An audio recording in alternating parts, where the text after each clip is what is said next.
Thank you so much. I think we do a quick picture. Sure. All right? Here's for you.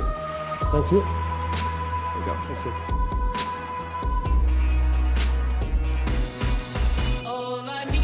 Perfect. Thank you so much. Thank you.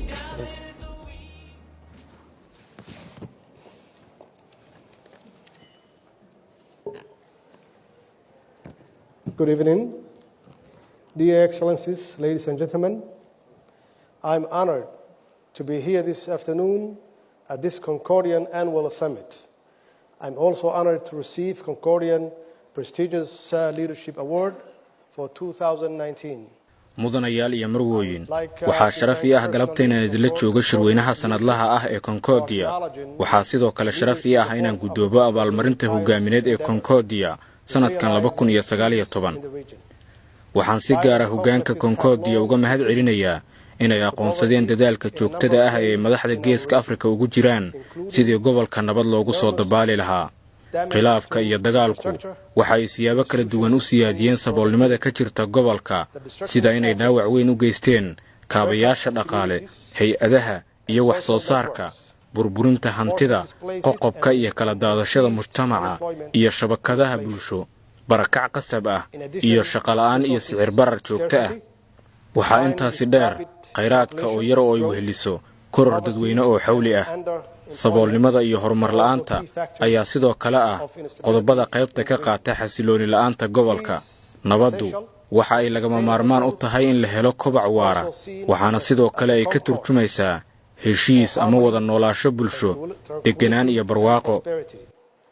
I'm honored to report that a wind of hope and peace is blowing in the Horn of Africa after several decades of insecurity.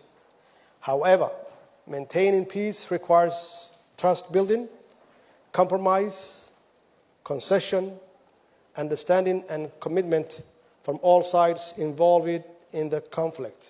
waxaa sharaf ii ah inaan idinla wadaago in Geeska Afrika hadda ay ka jirto saasaan rajo iyo nabadeed kadib sanado badan oo nabadgelyo la'aan ah. si kastaba, in nabadda la joogteeyo waxa ay u baahan tahay kalsooni dhis, isu tanaasul, wadajir, faham iyo inay taasi ka go'an tahay dhammaanba dhinacyada qaybta ka ah khilaafka. heshiiskii saddex geesoodka ahaa ee u dhexeeyay saddexdeenna waddan waxa uu xoogga saaray isdhexgalka dhaqaale, waxaana mahad iska leh ra'iisul wasaaraha Itoobiya mudane Abiy Ahmed iyo madaxweynaha Eritrea mudane Asiyaas Afwerki. intaasi marka laga yimaado, waxaa weli jira caqabado u baahan in lagaga gudbo taageero dhanka dhaqaalaha ah iyo mid siyaasadda ah. ugu dambayntii, waxaan jeclahay inaan Concordia ku bogaadiyo inay isku keentay dhammaanba bulshooyinka caalamka. waxaan ugu mahad celinayaa abaalmarinta hogaamineed ay ugu sharfeen. fadlan halkaas ka sii wada hawsha qiimaha leh ee aad haysaan. Finally, I would like to compliment Concordia for bringing together the entire world communities